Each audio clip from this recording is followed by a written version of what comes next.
mungkin paling kita sama istri atau sama suami saja di rumah. Dan ini ada motivasi untuk suami istri. Kata Nabi SAW, semoga Allah merahmati seorang suami yang bangun malam hari, kemudian dia mau sholat malam, dia bangunkan istrinya, ajak ayo sholat malam yuk sama-sama. Kalau istrinya menolak, dia percikkan air di wajahnya sedikit saja, jangan satu ember ya. Nanti dia jadi marah, gitu kan. Begitu juga kata Nabi SAW, semoga Allah merahmati istri yang bangun mau sholat malam, dia bangunkan suaminya. Kalau suami nolak, dipercikkan air pada wajahnya. Ini keromantisan yang sebenarnya. Bangun sholat malam sama-sama, sahur sama-sama, ibadah sama-sama. Ini kan baik. Dan ini sangat baik. Ini mutiara Ramadan yang tidak boleh luput, teman-teman sekalian.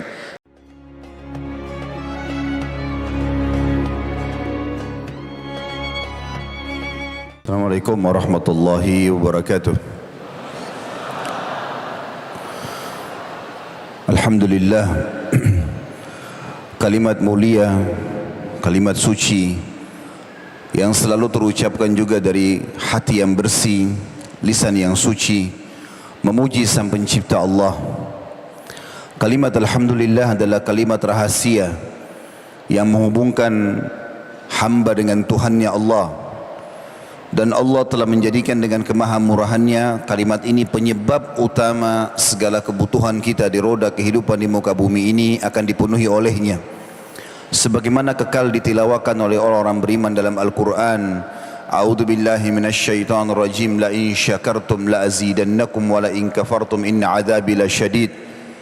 Kalau kalian bersyukur terhadap nikmat yang sudah aku berikan, maka pasti aku akan tambah. Dan kalau kalian kufur, maka siksaku sangat pedih. Oleh karena itu, sebagai orang yang beriman, sangat wajar kalau kita selalu membasahi lidah dan bibir kita dengan kalimat mulia ini, Alhamdulillah. Selanjutnya kita panjatkan salam hormat kita kepada manusia terbaik, manusia yang tidak dipilih oleh Allah secara langsung untuk menutup risalah langit. Tidak ada lagi Nabi dan Rasul setelahnya. Manusia yang paling layak menjadi suri tauladan, orang yang telah sukses menjadi sosok suami, ayah, anak, sahabat, guru, murid, karena pernah belajar dari Jibril alaihissalam, dan juga menjadi seorang pakar ekonom, politik yang paling berhasil di muka bumi ini. Bahkan pakar-pakar dunia pun dari kalangan orang-orang non-muslim mengakui bagaimana kiprah utusan Allah ini dalam 23 tahun masa dakwanya, maka sekarang menjadi pengikut atau paling banyak pengikutnya di muka bumi ini. Mengucapkan salam hormat kepadanya dijadikan ibadah oleh Sang Pencipta Allah dan dibalas dengan 10 kali tambahan rahmat dengan mengucapkan 1 kali salam hormat. Maka setelah memuji Allah, Alhamdulillah, sangat wajar kalau kita mengucapkan salawat dan taslim kepada Nabi besar Muhammad sallallahu alaihi wasallam. Pertama-tama saya ingin menjalankan sunnah Nabi alaihi salatu wassalam sebelum kita mulai ceramah ini, yaitu sabda beliau, man lam yashkurun nas la yashkurullah. Siapa yang tidak berterima kasih pada manusia maka belum berterima kasih pada Allah atau belum bersyukur kepada Allah. Maka saya pribadi tanpa bisa mengucapkan semua yang hadir di sini dan juga yang terlibat di dalam ceramah ini, tapi tentu dimulai dari Bupati, Wakil Bupati dan seluruh jajaran pemerintahan Kabupaten Goa dan seluruh masyarakat Goa secara umum, saya mengucapkan jazakumullahu khairan. Semoga Allah balas ini dengan kebaikan, karena tidak ada yang lebih mulia kalau kita atau dibandingkan kita berkumpul di rumah Allah lalu kita membahas hukum-hukum Allah, apalagi ini dimajikan sebagai program rutin oleh Pak Bupati. Maka saya berharap ke depannya ini bisa didukung dengan sepenuhnya, karena memang pondasi asal daripada segala kebahagiaan adalah ilmu, saudaraku. Imam Syafi'i rahimahullah mengatakan, siapa yang ingin mendapatkan yang terbaik di dunia, maka dia harus berilmu, dan siapa yang ingin mendapatkan yang terbaik di akhirat, maka dia harus berilmu, dan siapa yang menginginkan keduanya, maka dia juga harus berilmu. Tentu puncak daripada ilmu adalah ilmu agama. Kalau sudah duduk di majlis seperti ini, maka semua kita sama. Saya pun duduk di sini bukan karena lebih pintar daripada Bapak Ibu sekalian, tetapi ini adalah menjalankan firman Allah Subhanahu wa taala, a'udzu billahi minasyaitonir rajim, fadzakir fa inna dzikra tanfa'ul mu'minin. Saling memberikan peringatan dan nasihatlah, karena itu sangat bermanfaat bagi orang-orang beriman.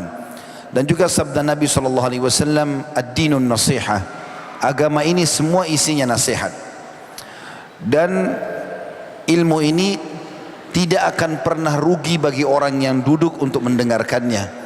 Karena kata para ulama, ilmu itu akan menjagamu, sementara harta yang kau kejar, kamu yang menjaganya. Ilmu adalah bodyguard kita.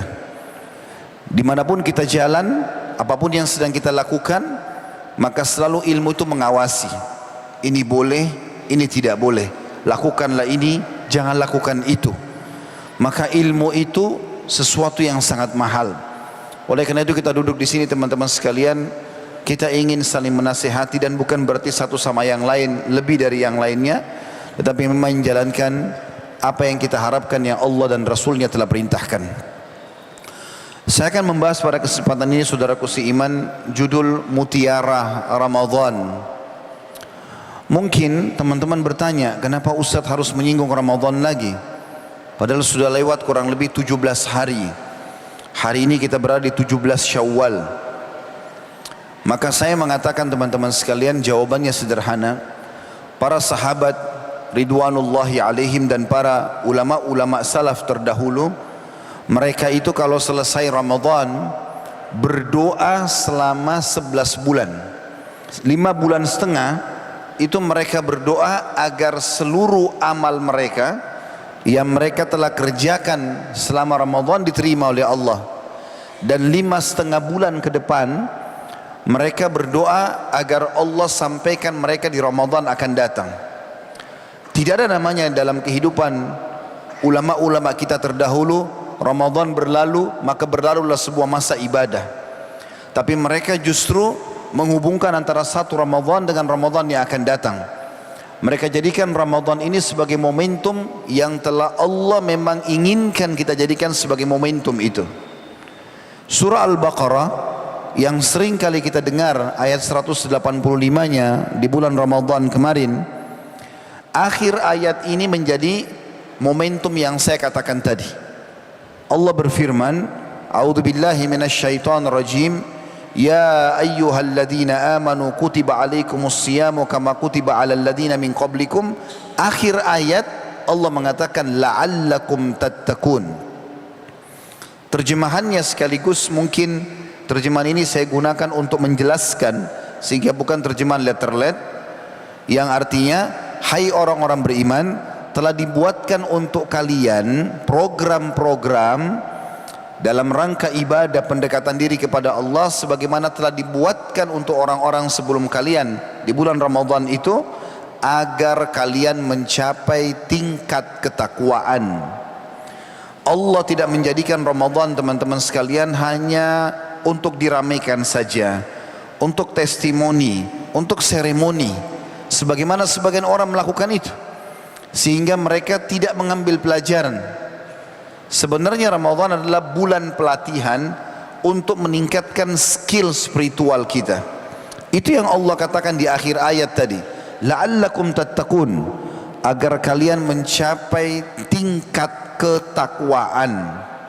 Apa itu ketakwaan, Ustaz? Takwa itu artinya sederhananya patuh kepada Allah. Yang Allah perintahkan dikerjakan, yang Allah larang dijauhi. Dan ini kata kunci kebahagiaan seorang muslim, karena semua fasilitas yang Allah siapkan akan diberikan kepada orang yang patuh atau orang yang bertakwa. Tidak kurang saudaraku seiman, 226 ayat dalam Al-Quran membahas tentang keutamaan orang yang bertakwa. Dalam surah At-Talaq, surah nomor 65, ayat 2, ayat 3, ayat 4, ayat 5, 4 ayat berurutan ini Allah sebutkan keutamaan orang yang bertakwa, yang merupakan momentum dan target utama daripada bulan Ramadan kemarin. Allah bilang di ayat 2 At-Talaq, a'udzu billahi minasyaitonir rajim, wa may yattaqillaha yaj'al lahu makhraja. Siapa yang bertakwa kepada Allah, Allah pasti berikan untuknya makhraja. Kalau teman-teman lagi pergi haji atau umrah, coba perhatikan satu waktu kalau anda pergi ke sana insya Allah, lihat tangga daruratnya hotel itu.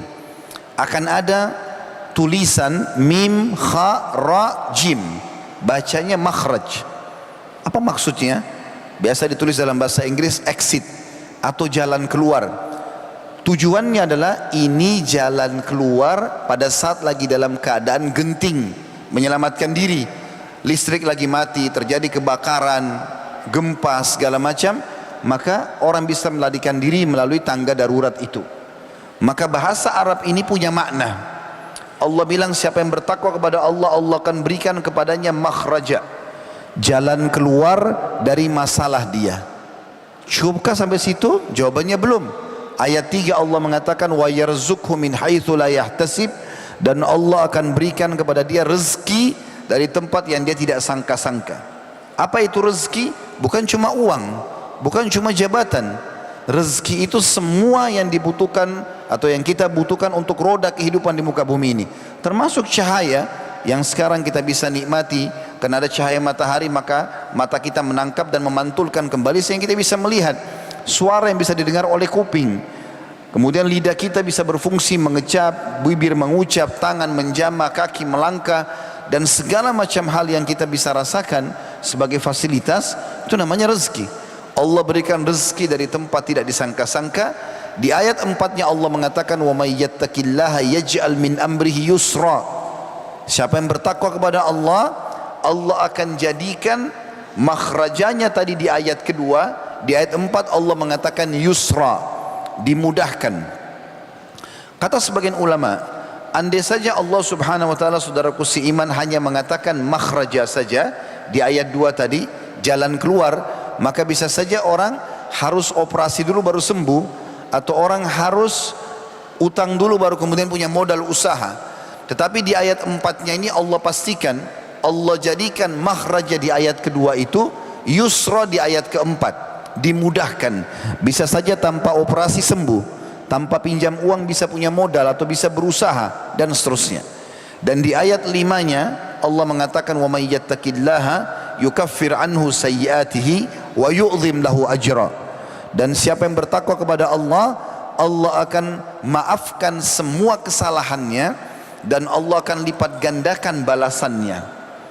Sedikit anda bertakwa kepada Allah, bisa saja dengan sekali sholat, sekali puasa, membaca Al-Quran, berzikir, sedikit sedekah, sedikit bakti dengan orang tua, maka bisa saja Allah balas hitungan-hitungan menit itu dengan sebulan sehat, setahun sehat. Mungkin terbuka banyak pintu-pintu yang menggembirakan, kebahagiaan dalam rumah tangga, kebahagiaan mendapatkan anak, kebahagiaan dengan baktinya mereka, dan segala macam hal. Dan puncaknya dalam surah Al-Imran, surah nomor 3 ayat 133, Allah mengatakan a'udzubillahi minasyaitonir rajim wasari'u ila magfirati min rabbikum wa jannatin arduha as-samawati wal ard uiddat lil muttaqin. Berlumba-lumbalah kalian, bersegeralah kalian pada pengampunan Tuhan kalian, dan kejar surga itu yang luasnya seluas langit dan bumi, hanya dijanjikan untuk orang-orang yang bertakwa. Berarti sekian banyak keutamaan orang bertakwa ini bisa diraih dengan Ramadan kemarin. Kenapa saya singgung ini, saudaraku seiman? Karena saya sayangkan sekali banyak umat Islam pada saat Idul Fitri kemarin, tepatnya 16 hari yang lalu, karena kita sekarang di 17 Syawal, Idul Fitri di 1 Syawal, lisannya mengatakan Alhamdulillah, tetapi Alhamdulillahnya ini bukan pada tempat yang benar. Dia mengatakan Alhamdulillah, saya tidak lagi puasa, saya tidak lagi sholat malam, tidak lagi tarawih, saya tidak lagi baca Quran, saya tidak perlu lagi tutup aurat, saya sudah bisa kembali kepada pelanggaran-pelanggaran agama. Kalimat Alhamdulillah ini bukan pada tempatnya. Itu terbukti karena setelah Idul Fitri mereka jauh dari agama, kembali lagi pada pelanggaran-pelanggaran, meninggalkan semua jenis ibadah. Dan ini keliru, saudaraku seiman. Mestinya kalimat Alhamdulillah ini, mumpung sekarang masih baru 17 atau 16 hari, 17 hari berlalu Ramadan, kita ingatkan kembali bahwasanya Alhamdulillah, lisan kita seharusnya mengatakan Alhamdulillah karena saya sekarang siap menerapkan ilmu Ramadan, siap puasa sunnah, siap sholat malam, siap untuk bersedekah, siap baca Quran, siap sholat berjamaah di masjid, siap mengaplikasikan semua ilmu Ramadan. Selama sebulan kita dilatih oleh Allah subhanahu wa ta'ala Dan tidak ada saudaraku seiman lembaga training sebesar Ramadan. Langsung trainernya Allah, stafnya para malaikat. Dan ini satu hal yang luar biasa. Karena kita pergi ke Eropa, kita pergi ke Amerika, kita pergi ke Asia, kita pergi kemana saja, Australia. Pada saat bulan Ramadan kemarin, kita akan temukan semua yang syahadat. Mau orang bule, mau orang hitam di Afrika, mau orang Arab di Timur Tengah, mau orang Melayu di Asia Tenggara, semuanya sama. Mereka sedang mengikuti program pelatihan ini. Orang-orang yang tidak mengambil pelajaran dari Ramadan kemarin, sebulan penuh dibiasakan perutnya untuk terbiasa puasa, tenggorokannya terbiasa haus, agar mereka mengerjakan ibadah ini setelah Ramadan. Terbiasa mereka selama sebulan hidupkan masjid-masjid dengan solat tarawih yang merupakan solat malam yang dimajukan untuk memudahkan mereka mengerjakannya. Terbiasa membaca Al-Quran, terbiasa bersedekah dan semua jenis-jenis ibadah yang sudah kita kerjakan selama Ramadan. Maka ini untuk diterapkan. Tapi banyak orang tidak melakukan itu. Mereka justru meninggalkan. Bahkan sebagian ulama salaf mengatakan sungguh kaum yang paling buruk adalah kaum yang selepas Ramadan mereka memberhentikan semua pendekatan dirinya kepada Allah Subhanahu wa taala. Ini ibaratnya seperti orang yang latihan, seperti misalnya Anda ikut kursus mobil. Biasanya untuk supaya bisa menyetir mobil sepekan sudah cukup sebenarnya. Tapi ini kita dilatih sebulan. Kalau ada orang sudah latihan bawa mobil tidak pernah nyetir mobil sama sekali, tidak bermanfaat bagi dia ilmu itu. Atau misalnya orang memanggil seorang profesor ahli bahasa Inggris ke bahasa Arab ke selama sebulan bersama-sama tiap hari, setelah itu nggak pernah praktekin bahasanya, maka tidak akan bermanfaat saudaraku seiman. Oleh karena itu pada kesempatan ini dengan izin Allah Subhanahu wa taala coba kita ambil mutiara Ramadan. Apa yang kita ambil dari situ? Jangan kita lewatkan momentum sebulan di training oleh Allah ini hanya berlalu begitu saja, hanya jadi kenangan. Maka mutiara yang pertama teman-teman sekalian yang harus kita ambil adalah ibadah puasa itu sendiri. Ibadah puasa. Puasa ini dari sisi keimanannya atau penilaian spiritualnya itu adalah ibadah yang paling besar pahalanya. Yang paling besar pahalanya. Dari sisi kesehatan ini adalah masa terapi kesehatan terbaik di dunia. Puasa. Jadi dia bukan sebuah ajang penyiksaan. Terbukti Anda selama sebulan kemarin bisa melaluinya. Kenapa sekarang setelah Idul Fitri tidak mau melaksanakan ibadah-ibadah puasa sunnah? Padahal sudah dibiasakan puasa kemarin. Kita akan rincikan beberapa gambaran tentang di mutiara pertama ini puasa sunnah itu. Kalau ada yang sudah kerjakan alhamdulillah. Tapi yang belum kerjakan pertanyaan kenapa tidak mau dikerjakan? Apa masalahnya? Kita dengarkan misalnya puasa 6 hari bulan Syawal. Kalau ada yang sudah kerjakan alhamdulillah. Tapi kalau ada yang hadir sini belum kerjakan, maka mestinya muhasabah. Sekarang masih ada 13 hari ke depan atau 12 hari kurang lebih sampai 13 hari ke depan bulan Syawal. Kata Nabi SAW, man sama Ramadan thumma atba'u sittan min Syawal kana ka saumid dahr.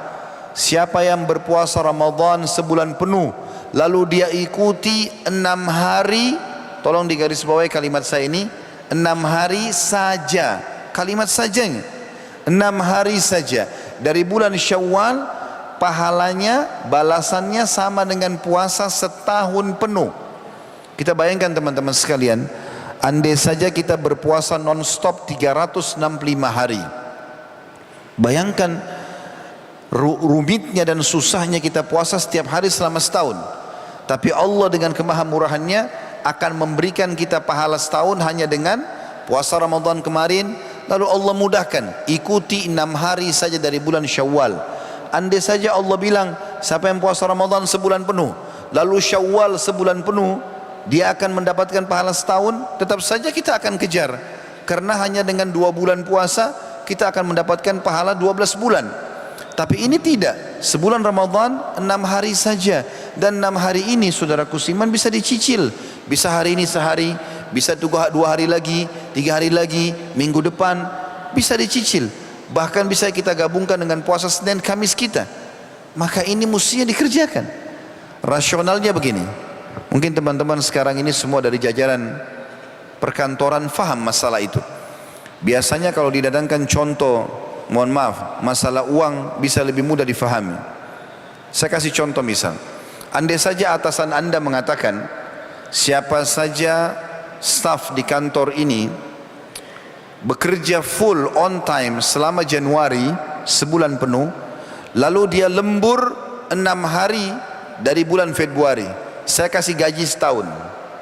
Misal gaji dia 5 juta, berarti setahun 60 juta, 12 bulan. Dia tidak perlu kerja 12 bulan, dia dapat gaji 1 tahun. Kira-kira bagaimana keadaan pegawai di situ?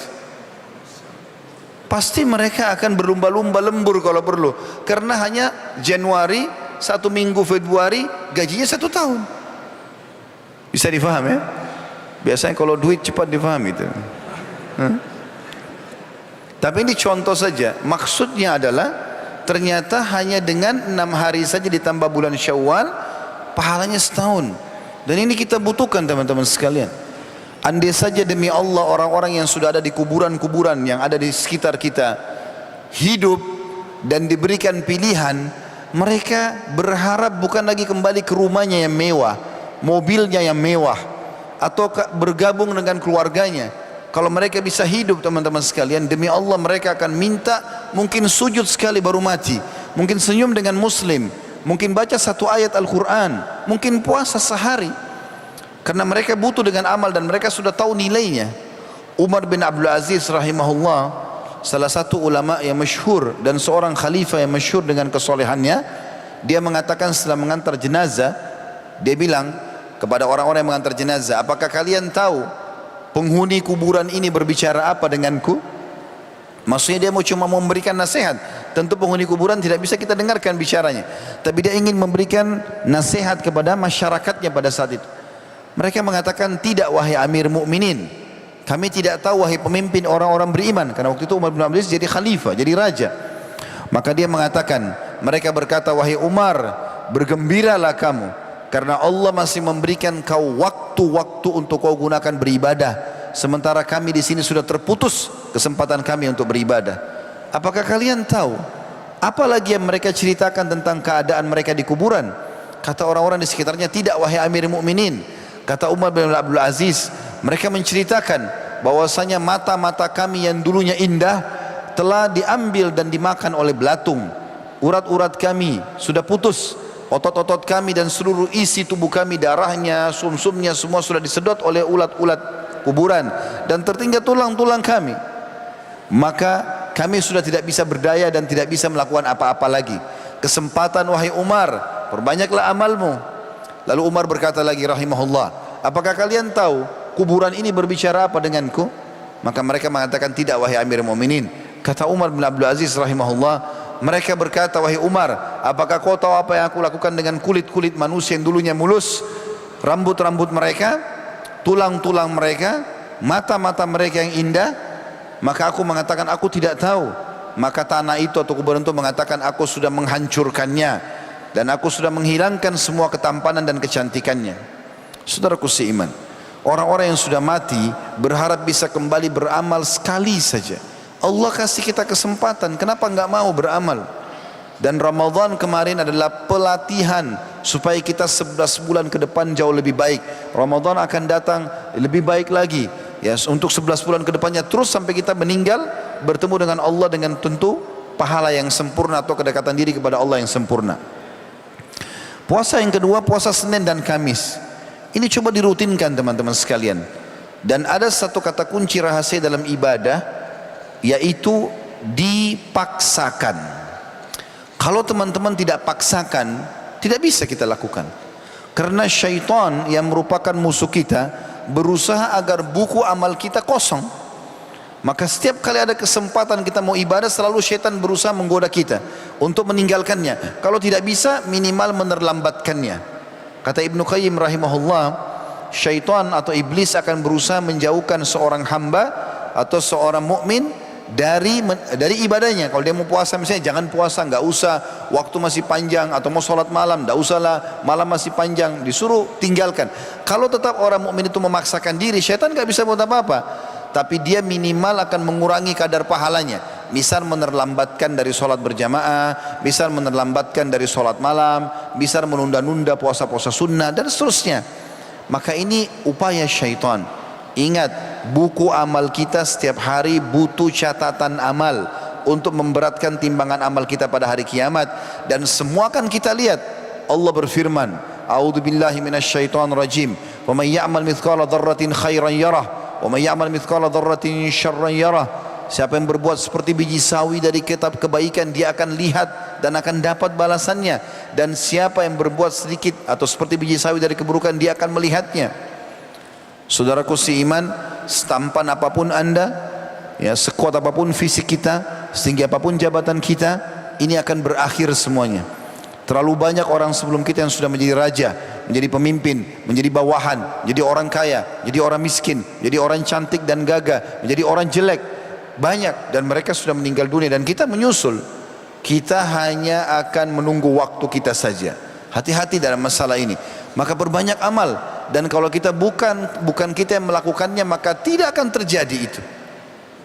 Dan Nabi SAW ingatkan, jangan kalian mengatakan dulu aku pernah sholat malam. Itu dulu sudah dicatat.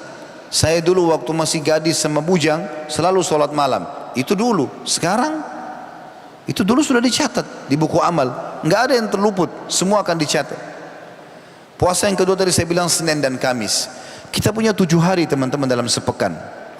Dan Allah meminta kita untuk menambah amal dan derajat kita di surga dengan 2 hari saja, Senin dan Kamis. Kita masih punya Selasa, Rabu, Jumat, Sabtu, Ahad, masih ada 5 hari yang lain. Kita masih bisa janjian pada hari-hari tersebut. Bahkan teman-teman bisa komitmen dengan teman-teman di kantor. Ayo kita, sebagaimana kemarin enaknya kita mencari buka puasain orang supaya dapat pahalanya, atau kita nikmatnya buka puasa sama-sama, coba kita buka puasa Senin Kamis yuk. Apa salahnya seorang pebisnis janjian sama temannya untuk buka puasa, setelah buka puasa baru bicarakan masalah meeting bisnisnya? Apa salahnya silaturahim keluarga diadakan pada saat dengan buka puasa? Apa salahnya sahabat bertemu dengan sahabatnya pada saat buka puasa? Sesuatu yang sangat indah. Dan waktu Nabi SAW ditanya, kenapa anda berpuasa Senin dan Kamis ya Rasulullah? Kata Nabi SAW, karena pada 2 hari ini Allah atau laporan amal diangkat kepada Allah, dilaporkan, dan aku ingin pada saat amalku dilaporkan aku sedang berpuasa. Dan kalau anda berpuasa 2 hari setiap pekan, Senin Kamis dan terusnya, maka 1 bulan kita punya 8 hari dari 30 hari sebulan, itu sudah safe, aman, tertulis ibadah puasa. Dan puasa ini teman-teman amal yang paling besar pahalanya. Karena dalam hadis Bukhari, Nabi SAW bersabda, kullu amal ibn Adam lahu illa saum atau illa siyam. Semua amal ibadahnya anak Adam sudah ditentukan kadar pahalanya, kecuali puasa. Al-hasanatu bi asyri amsalihha ila 700 di'f. Sesungguhnya setiap amal soleh bisa Allah lipat gandakan sampai 10 kali lipat, bahkan 700 kali lipat. Yaqulullahu ta'ala, Allah lalu berkata atau berfirman, illa saum fa innahu li wa ana ajzi bihi. Kecuali puasa, karena puasa milikku dan aku akan balas langsung. Kata ulama, tidak ada yang mengalahkan pahala puasa itu. Ibadah yang paling besar pahalanya adalah puasa. Kemudian juga puasa yang ketiga, puasa Ayyamul Bid, puasa 3 hari setiap bulan. Kita sekarang 17 Syawal. Kemarin hari Senin itu tepatnya tanggal 13 Syawal. Selasa 14, hari Rabu kemarin 15 Syawal. 3 hari ini setiap bulannya teman-teman sekalian, 13, 14, 15 dari bulan Hijriyah itu disunnahkan puasa. Dan pahalanya luar biasa. 3 hari puasa dapat pahala setahun.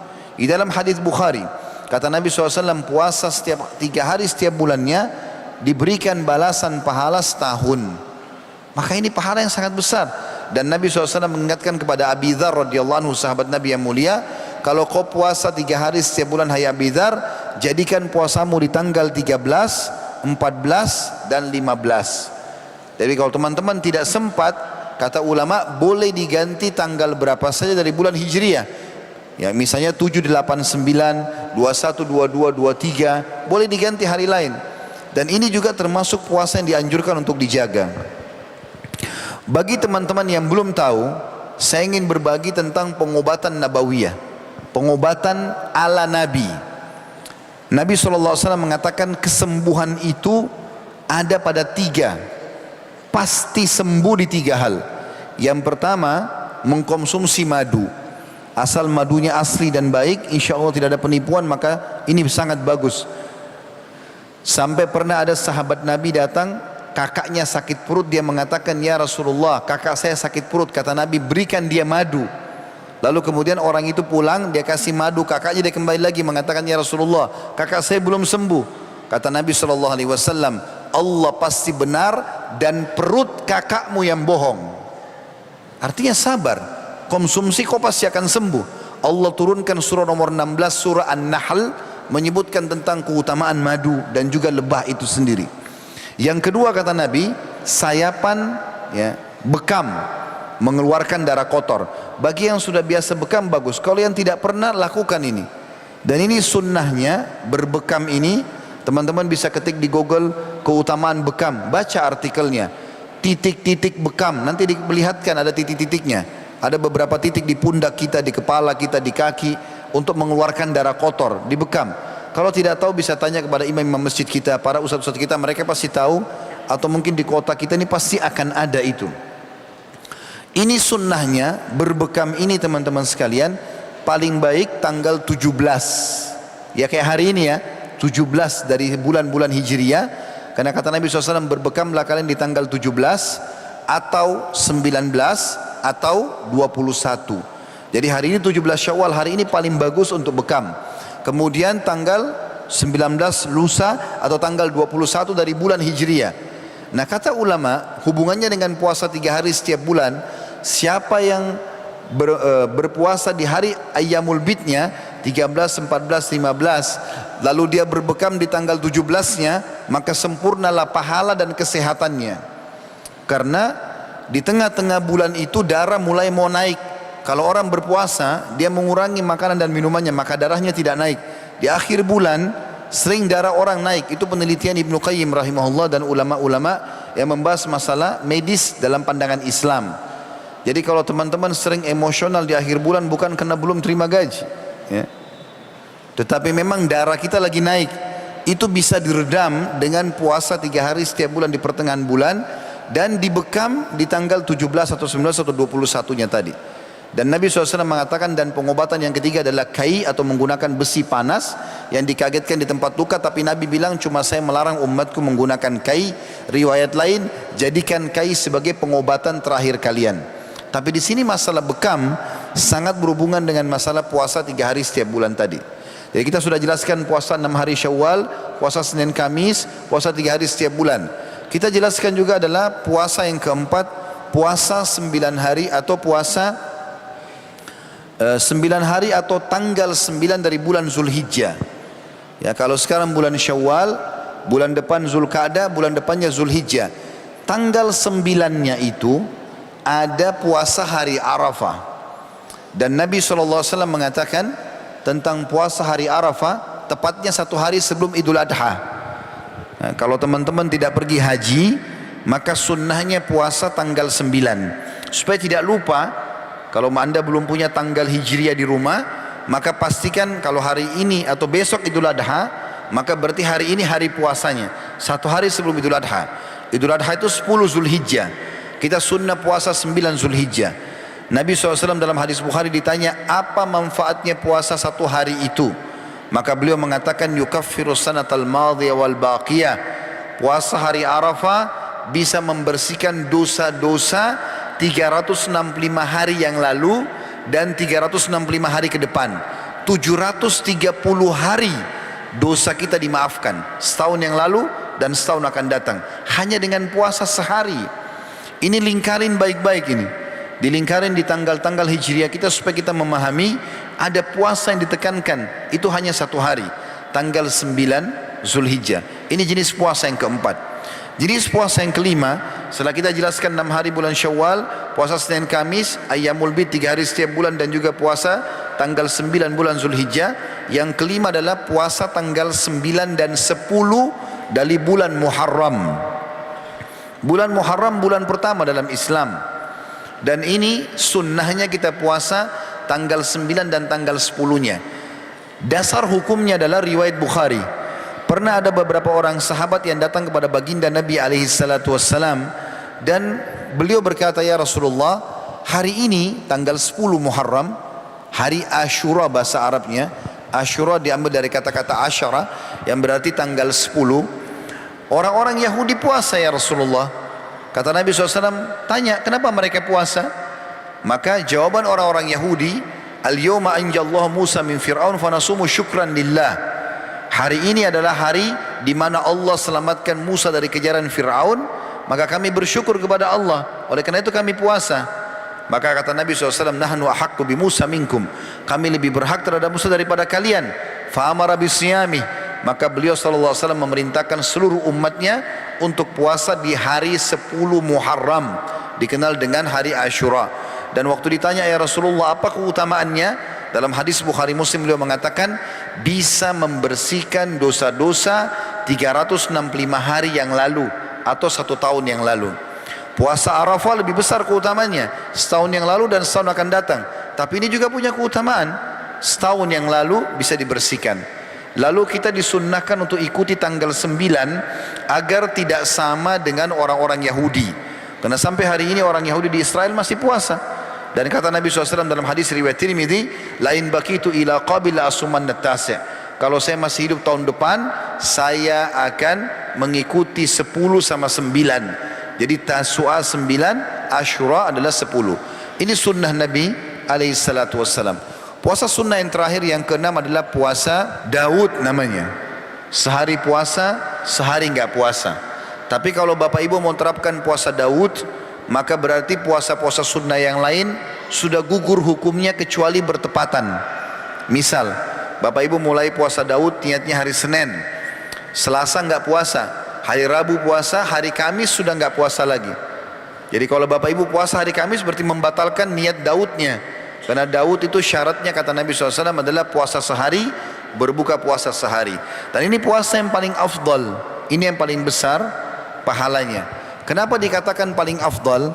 Karena memang secara kuantitas kalau dihitung selama setahun, puasa Daud lebih banyak.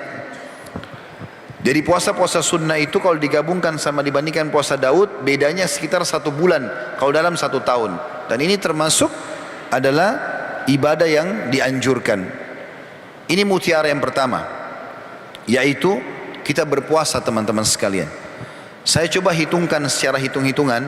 Kalau Bapak Ibu puasa selain Ramadan ya, 6 hari Syawal, kemudian Bapak Ibu tambah lagi dengan puasa Senin Kamis. Senin Kamis 1 pekan nanti ada 2 hari, 1 bulan berarti Anda punya 8 hari. Kalau dikali 11 bulan, setiap bulan Anda puasa, berarti Anda punya 88 hari. Kenapa 11 bulan? Karena ada Ramadan. Ramadan wajib. Maka kita puasa sunnah cuma 11 bulan. Jadi kalau Bapak Ibu puasa Senin Kamis, dalam 1 tahun non-stop, Bapak Ibu punya di buku amalnya 88 hari. Tambah 6 hari Syawal, itu berarti 94 hari. Kemudian ditambah lagi 3 hari setiap bulan. Ya, tadi Ayyamul Bid, kalau bulan 1 tiap bulannya Anda puasa, kali 11 bulan. Setiap bulan 3 hari, 3 hari, 3 hari, berarti Anda punya 33 hari.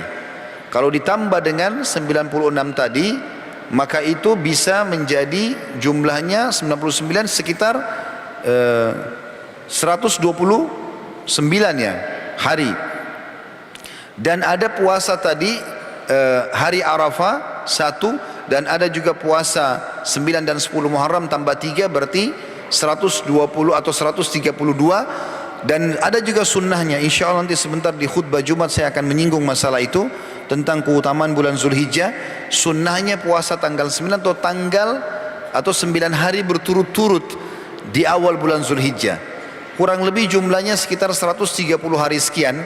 Kalau kita puasa-puasa sunnah semua ini dalam setahun, itu kalau kita tarik dalam hitungan bulan 130 hari sekian, berarti kurang lebih ada 4 bulan sekian atau 4 bulan setengah Bapak Ibu puasa dalam 1 tahun selain Ramadan ya. Tapi kalau puasa Daud, karena Anda sehari puasa, sehari enggak, sehari puasa, sehari enggak, maka dalam 11 bulan Anda seperti puasa 5 bulan setengah. Kalau dibandingkan dengan gabungan puasa sunnah yang lain tadi, selisihnya kurang lebih 1 bulan. Oleh karena itu puasa Daud menjadi lebih afdal karena jumlah kuantitas dalam satu tahun lebih banyak. Mutiara yang kedua teman-teman sekalian adalah solat malam. Ambil pelajaran dari tarawih kemarin. Tarawih, qiyamul lail, qiyamul Ramadan, tahajud sama saja. Ini solat malam. Allah subhanahu wa ta'ala memudahkan kita kemarin Ramadan selama sebulan penuh. Setelah ba'diyah isya langsung bisa tahajud. Itu untuk memudahkan kita supaya kita terbiasa dulu.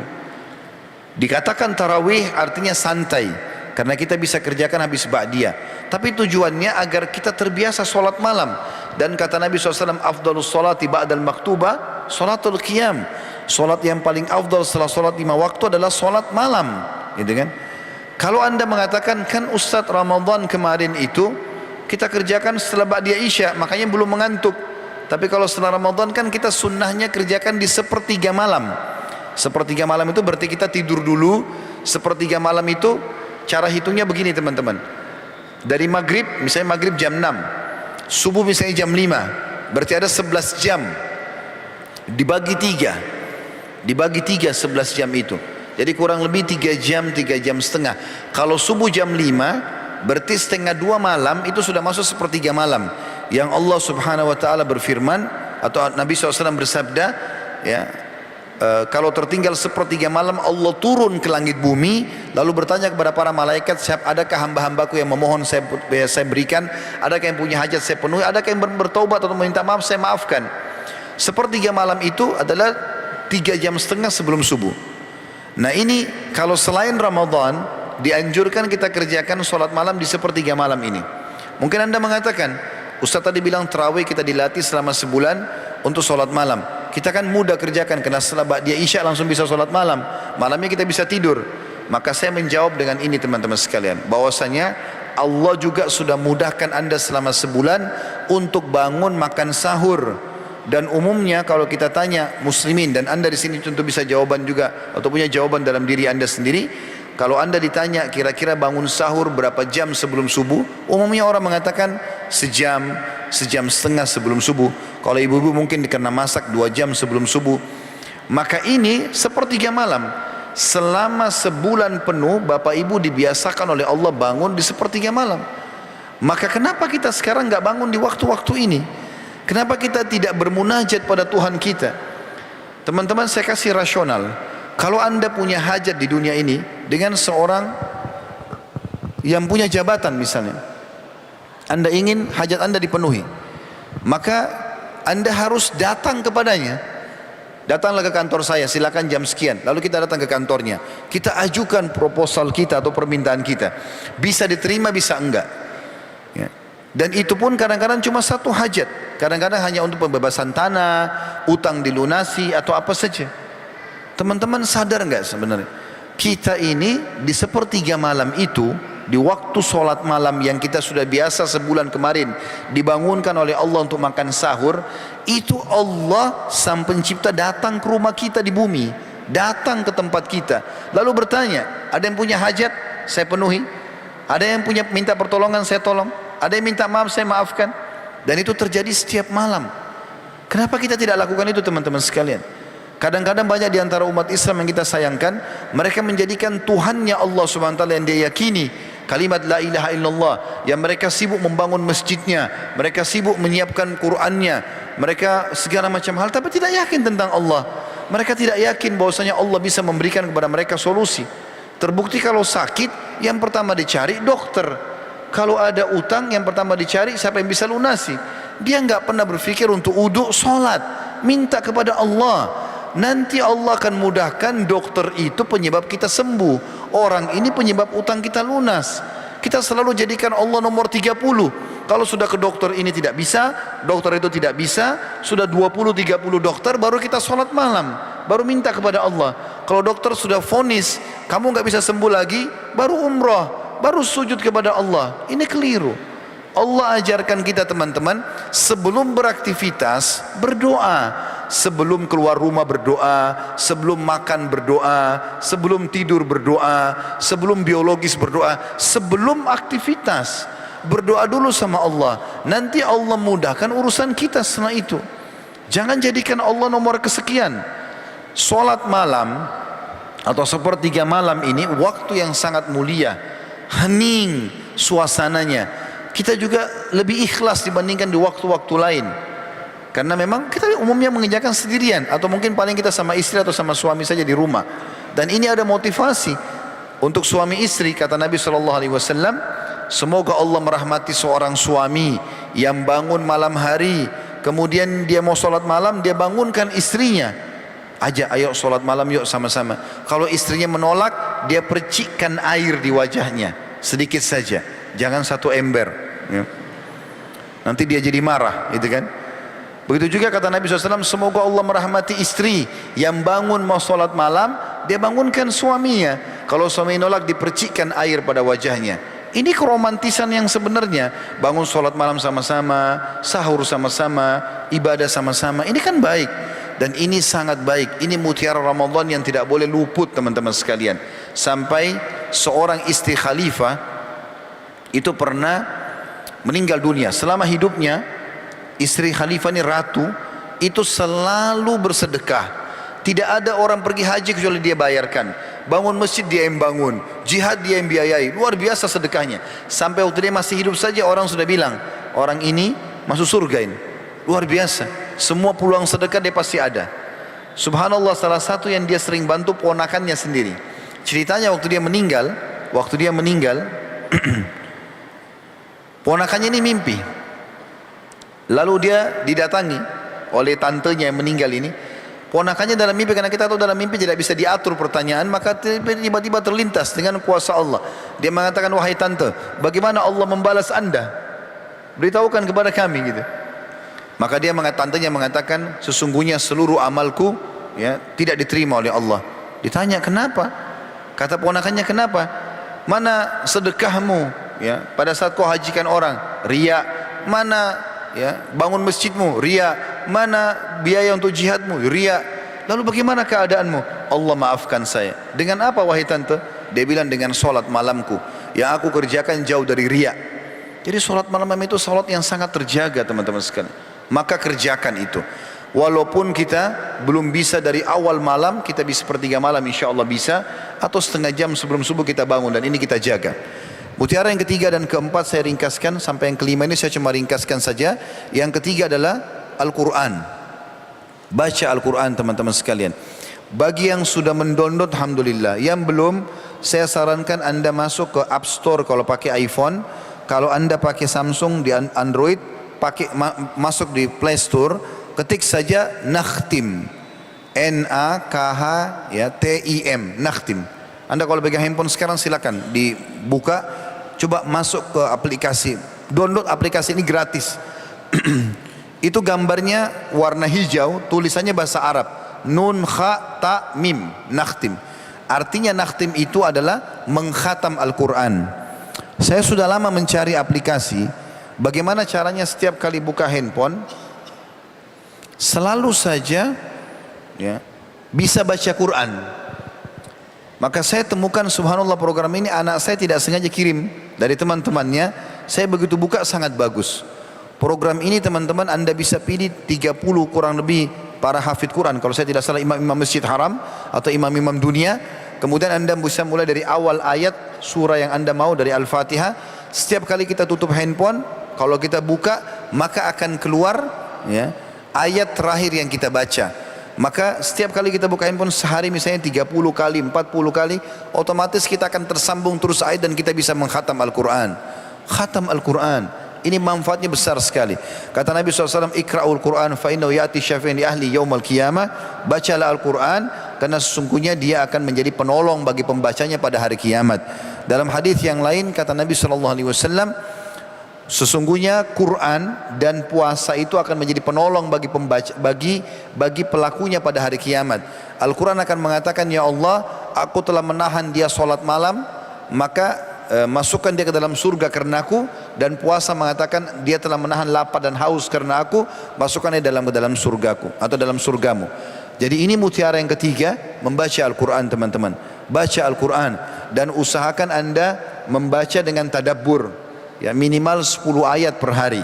Baca ayatnya, baca terjemahannya supaya kita faham apa yang Allah pesankan kepada kita. Tidak bisa pahami agama ini kecuali dari Al-Quran. Bagi anda yang belum bisa baca Quran, maka bacalah Al-Quran, ya, bacalah Al-Quran. Dan ini penting sekali. Banyak orang subhanallah penampilannya luar biasa, sudah seperti orang yang sangat dekat sama Allah, tapi begitu dites Al-Qurannya nggak bisa baca. Ini kita sayangkan sekali. Itu nomor satu, baru yang lainnya. Baca Al-Quran dulu, mulai dari tajwidnya, hurufnya, kemudian baru mulai membacanya, kemudian pindah pelan-pelan mentadaburi, baru kemudian menghafalnya. Maka ini penting untuk digarisbawahi teman-teman. Dan Al-Quran ada 6.000 ayat sekian. Anda kalau mulai satu hari 10 ayat saja, maka secara otomatis hanya insya Allah tidak sampai 2 tahun Anda sudah bisa menyelesaikan mentadaburi, membacanya, dan juga tentunya kalau kita ikutkan dengan menghafal, kita bisa menghafalnya kurang dari 2 tahun kalau kita memulai dengan 10 ayat saja per hari. Kita baca terjemahannya, mulai dihafal. Kalau kita hafal 10 ayat per hari teman-teman, kita akan pakai misalnya di sholat qobliyah, misal qobliyah 2 rakaat, kita sholat rakaat pertama 5 ayat, rakaat kedua 5 ayat. Di ba'diyah pakai lagi ayat yang sama, 5 ayat di rakaat pertama, rakaat kedua. Maka insya Allah dalam satu hari kita sudah hafal di luar kepala 10 ayat tersebut. Dan ini harus dimulai. Ini mutiara yang ketiga. Mutiara yang keempat Ramadan adalah bersedekah. Jadi Ramadan kata Nabi SAW, afdalus sadaqah sadaqatu fi Ramadan, sedekah yang paling afdal adalah sedekah di bulan Ramadan. Maka ini teman-teman resep keajaiban yang luar biasa.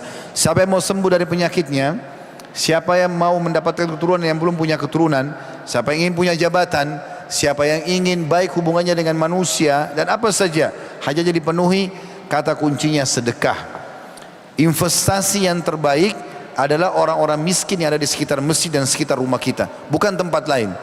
Kata Nabi SAW, Allah berfirman dalam hadis Qudsi riwayat Bukhari, ya bena Adam anfik unfik alaik, wahai anak Adam berinfaklah, aku akan berinfak untukmu. Jadi makin besar kita keluarkan, maka makin besar Allah berikan kepada kita. Ini resep luar biasa. Ada sebuah buku judulnya Keajaiban Sedekah. Ini pernah saya tablik akbarkan di Makassar. Teman-teman bisa beli, harganya tidak kurang, tidak lebih dari 25.000. Tulisnya judulnya Keajaiban Sedekah dan Istighfar. Keajaiban sedekah sudah pernah saya bahas. Nanti malam insya Allah di Masjid Pelindo di pelabuhan kita akan bahas keajaiban istighfarnya. Dan di buku itu digabungkan keduanya. Sangat luar biasa. Berapa banyak orang yang sembuh penyakitnya karena sedekahnya. Apa saja permasalahan anda, keluar cari orang miskin, sedekah saja, selesai, akan selesai semua urusan. Makin besar kita keluarkan, makin besar balasannya, dan juga makin mudah urusannya. Yang kelima, dan ini mungkin mutiara yang kita simpulkan, ada 6 ya. Yang kelima saya poinkan, yang keenam saya umumkan saja. Yang kelima ini umroh. Umroh teman-teman, bagi anda yang sudah pernah umroh alhamdulillah. Kalau anda bisa umroh setahun sekali, jadikan di Ramadan. Kalau anda bisa umroh setahun berapa kali, jadikan salah satunya Ramadan dan bulan yang lain. Karena di bulan Ramadan kita sunnah umroh. Nabi SAW mengatakan umrah fi Ramadan ta'dil hujjatan ma'i. Umrah di bulan Ramadan sama pahalanya dengan haji bersamaku.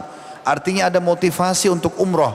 Dan siapapun yang punya uang, tabung umrah dan haji, ulang-ulangin. Karena kata Nabi SAW, antara umrah dengan umrah, pembersihan dosa di antara keduanya. Dan haji yang membrur tidak ada balasan kecuali surga.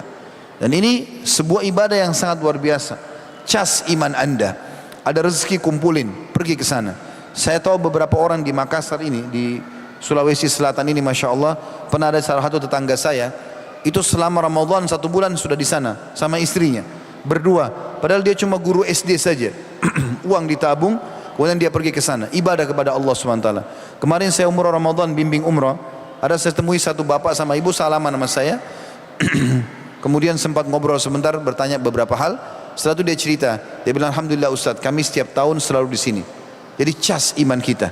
Syekh Muhammad hafidhahullah, salah satu ulama atau salah satu majelis fatwanya Saudi, mengatakan siapa yang punya permasalahan yang belum dia pecahkan selama di dunia, seberat apapun, solusinya adalah umrah.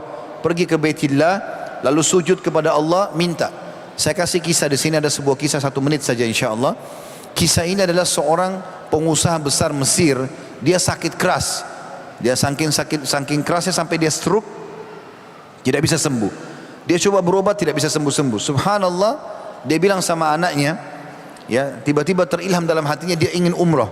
Dia bilang saya ingin umrah. Stroke semua kecuali wajahnya masih bisa bergerak dan bisa ngomong. Saya minta umrah. Maka dia pergi ke Saudi umrah dan berusaha minta izin supaya bisa dibawa sampai kepada kursi rodanya yang memang harus membawa dia masuk. Biasanya disuruh di lantai 2 atau lantai 3. Berhasil dia masuk.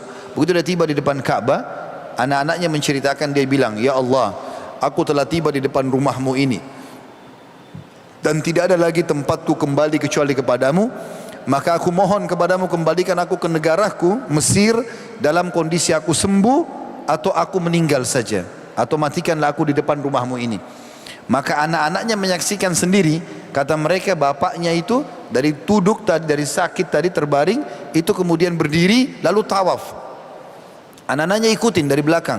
Setelah tawaf yang ketujuh, baru si bapak ini sadar. Dia melihat tempat tidur dia tadi atau tempat duduk dia tadi itu, baru dia mengatakan, Allahu Akbar, saya sudah sembuh. Kata anak-anaknya, Anda sudah tawaf 7 kali.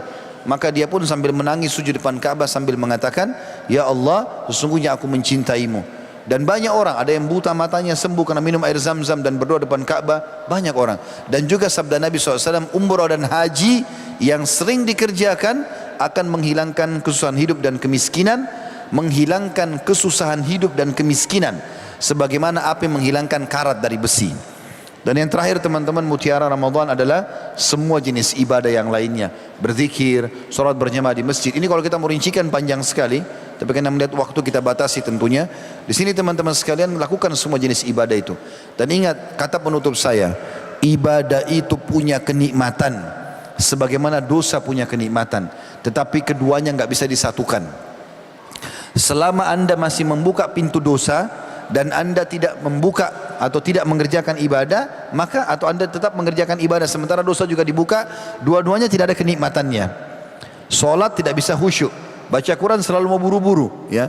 Mau kerjakan ibadah malas. Semua ini karena Anda masih buka keran-keran dosa.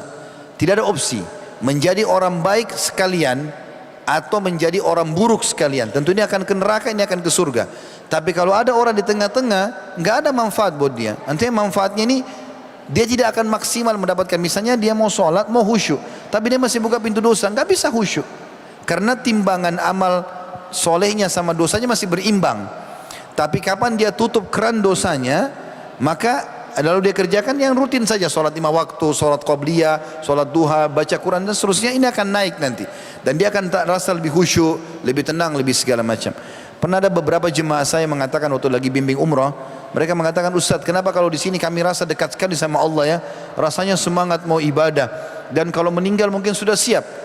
Maka saya bilang, karena di sini Bapak Ibu memaksakan diri untuk beribadah kepada Allah. Dan selama 9 hari umrah, 10 hari, 12 hari, Anda selalu memaksakan diri untuk pergi ke masjid, sholat, baca Quran, mengejar ibadah-ibadah, dan Anda menutup pintu dosa.